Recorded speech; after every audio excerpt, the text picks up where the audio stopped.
Hi, Coach Gary here with the third part of a series that I'm doing on loaded language. What loaded language is, it's a mechanism or a device or a technique, you might say, that high control groups use to control their membership. They control their behavior, their information, their thoughts, their emotions. Once you've got those things under control, you've got control of the person. You can control the fact that you want them to stay in, so in other words, you can keep them in. They can control the behavior, the things that people are going to do, and the things that they don't want them to do. It's a total control, and what the way loaded language does that is that it shapes our thinking about ourselves, and especially in relation to the high control group, because we see ourselves as worthless, as completely dependent upon it. Where would we be without it? If we ever left, we would be out with all the savages out there, And but with the group's benevolent, leadership or what have you, or protection, we have all these incredible blessings. So the the way loaded language works is that it's always words that are common words in whatever language is used between the person, the member, and whatever part of the high control group that they're a member of. In other words, whatever language is used between the two of them. Uh, so these are real words that have real definitions that are always little bit, at least a little bit different from the way the high control group uses them.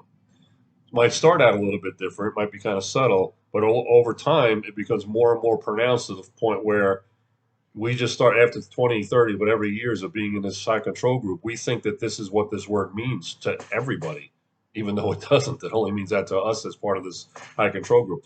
And the same is true of expressions that are combinations of accepted words in the language that we're using. Um, Sometimes it's expressions that, as a combination of words, we wouldn't see that often in the world in general.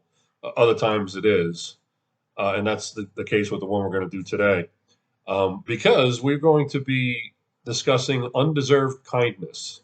Now, we've heard that many, many times, and we're probably not happy with the way it was used and the way it made us feel and the way we might even still feel today. But it is interesting to know that it is not unique to the Jehovah's Witnesses. It's not.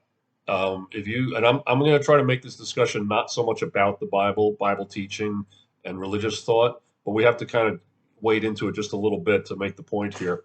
The expression "undeserved kindness" is a more modern rendering of the word grace. So the original Greek word that was translated into English as grace. Basically, I'll tell you, I'll look it up right now. I'll tell you, according to Merriam-Webster's dictionary, the first definition, there are a whole slew of definitions of the word grace. I'm going to just go with the first one: an unmerited divine assistance given to humans for their regeneration or sanctification. There are about six definitions that are kind of related to that in some way, and then there are a whole bunch of definitions that are complete, like a dancer might dance gracefully, so they have grace. So it's a different thing. But an unmerited divine assistance given to humans for their regeneration or sanctification. The key word being unmerited. Now that part of the definition is something that the JWs especially focus on. But again, they're not unique in doing that, because there are other translations of the Bible that use the term undeserved kindness, where it used to say grace throughout most of history. Uh, and you will hear, if you listen enough or read enough, which I don't, but I did some research for this particular video, so I know a little bit about what I'm talking about.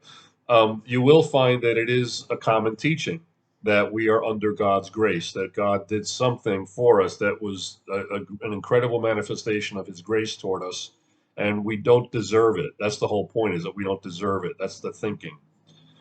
So essentially, it has no meaning unless we think about the fundamental meaning of it, which has to do with the sacrifice that Jesus made, or the sacrifice that God made of His Son. Whether you believe in the Trinity or not, it's not important. Again, we're not going to talk doctrines. But the idea is the greatest example, greatest manifestation of grace in history, where God did something for us that was so extraordinary, such a sacrifice for Him, His Son, and we didn't deserve it because it wasn't even our idea. We were just born in this situation where we're born as sinners and have really no hope beyond our 70, 80, 100 years, right? So that's the idea behind grace. It has everything to do with that sacrifice of Jesus. Okay. So when you listen to various preachers, when they get on the subject of grace, or undeserved kindness, that's where they're going to go, and all of them are going to do it in a way that might put you on a guilt trip, might make you feel like, "Wow, I'm so unworthy." All right, not all of them will. Some will just talk about it in terms of how wonderful God was to do this or what have you, you know. But it usually goes down that path. The path that the JWs surely go down every time is making you feel worthless, like you're fundamentally flawed. You were born that way. You had no hope except for the fact that God, just through His incredible, infinite love, and not because you earned it in any way, ever did anything to earn it, never will do anything to earn it. It's just something that He's given to us as this incredible gift. So again, if we just think of it in terms of this of the sacrifice that is involved, that's where it begins and ends in a lot of so-called Christian teaching, because it is essentially a Christian teaching. I don't know if it exists in that way in any other religion, but so there is where there's a very big difference between the way it's traditionally or historically used by churches in general and the way the Jehovah's Witnesses use it. Because when you think about it, yeah, they talk about the ransom sacrifice, but don't you remember hearing it applied to just about everything? Look, we got a new book released at one of the conventions, and oh, this is God's undeserved kindness. Doesn't He love us? And of course, the governing body loves us. You know, all this extra nonsense, right? But isn't this undeserved kindness? Like we don't deserve to get a book, but we got it anyway because we're just hopeless, lousy people, you know. Or you know, the fact that we had the convention at all, 3 or 4 day convention, it's an evidence, a manifestation of God's undeserved kindness. Everything you can think of was God's undeserved kindness. Everything you get on a day-to-day basis was characterized as God's undeserved kindness, which again makes us feel kind of crappy because it insinuates that we're not worthy of any of this stuff. We never do anything to earn anything, and we're hopeless, and that's what undeserved kindness is for. Well, let's compare that. Get away for a little bit from the idea of the sacrifice of Jesus, and just talk about our condition as humans. When we were born with certain needs. Like any baby that comes out of his mother's womb or their mother's womb is in immediate need of breast milk. The baby would die without that, without some assistance. The baby's not going to crawl around and find an apple, and you know they're dependent upon us. So they would not live if not for that provision of milk. But the same thing goes for certain things that we all have to recognize are fundamental human needs. For example, isn't it true that all of us need love? I mean, you can live without it, but the quality of life is not going to be the same, and it can actually affect, like in the case of a baby, it can very detrimentally affect the baby's development. The baby could even die from lack of love, lack of attention, lack of affection, not just because it's not being fed and having its diaper changed, but because there's no love. So it's a fundamental human need. And isn't it also true that that we all need kindness shown to us once in a while? Maybe we don't always get it every day, but it makes us feel kind of miserable when we don't. So it's a fundamental human need to be loved, to have kindness expressed toward us, affection. Those are needs. They're not so if they're needs, they're also rights, right? I mean, if we're a human being, we have a right to be loved. So when you think about that, the if we believe in the creator, I mean, I know a lot of us don't and a lot of us do, but that's not the point. We're just making a point about what undeserved kindness, how it's misused and overused by the JWs, and how it affects us emotionally and mentally, even maybe to this day. If we accept the fact that a creator is responsible for our existence, then how is it possible that him showing us any amount of love or any amount of affection or kindness is undeserved on our part? We didn't deserve it. We need it. We're human beings. We need those things. We can't live without them, not very long or anyway, and not with a decent quality of existence. So imagine that, God's up there on his throne somewhere looking down and saying, like, yeah, none of these people deserve my love, but I'm going to give it to them anyway because I'm such a wonderful guy. I mean, when you think about it, the whole concept is completely absurd. Again, if you want to apply it to the ransom, to the sacrifice of Jesus, that's fine. I mean, people are going to believe that, and others won't. But the idea that every little thing that happens to us that's good is an act of undeserved kindness, it devalues us to the point where we don't deserve anything. This concept of faith without works is dead. So they're always trying to walk down the middle of that. Like, so it's not just faith, but you also have to have some works to prove your faith. They have faith, but you're never going to earn anything through your works. So what can you ever earn?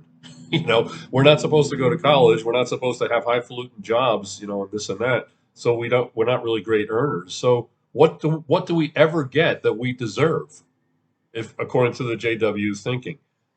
So it's important to understand all that because we could still be affected in subtle ways by the that what was drummed into our heads about undeserved kindness. Everything is something that we don't deserve. We never merited it. We never earned anything. Because we do, just to the fact that we're born humans, we actually do deserve a lot of things. We deserve love. We deserve kindness. Kindness is never, ever undeserved. I mean, it just isn't, because if we need it, how can it be undeserved? And the fact that if we want to accomplish things in our life, we want to, further our education and further our career and make money and be able to retire comfortably and give our kids something to live on when we go. That's the whole concept of undeserved kindness completely blows all that apart. So it's important to rewire our thinking. Been said so many times by the various life coaches in these groups and people. You don't have to be a life coach to understand this stuff. By psychologists, some fantastic work that people have done and different programs that they've created to help us heal from our past and move on with our future and be happy and productive. But the main point I want to get at is that undeserved kindness, that expression, is grossly overused and misused by the JWs big time. And we have to realize how they did that and realize that it goes way beyond just the concept of sinners saved by God's grace, if you even believe that. It goes to every little thing that you could possibly just get in a sandwich, I guess, as undeserved kindness. So it's really important to separate the true meaning of some of the words and terms, expressions used by not just the JWs, but used in like many other so-called Christian groups and maybe others as well, and what it really means fundamentally, and to kind of take everything that it does not mean and just throw it right in the trash. It doesn't apply to us and has nothing to do with who we are. So I've got a whole list of, I think I compiled about 20 different words and expressions that I've been working on. This is the third in a series. But if you have any that you think need to be covered or you like to have covered, or you understand them as well as me, but maybe you'd like a different slant on it, feel free to mention it in the comments, either on the YouTube or wherever you saw this, in Facebook or whatever, and I'd be happy to consider whether or not I can do a little bit on that. So thanks for listening.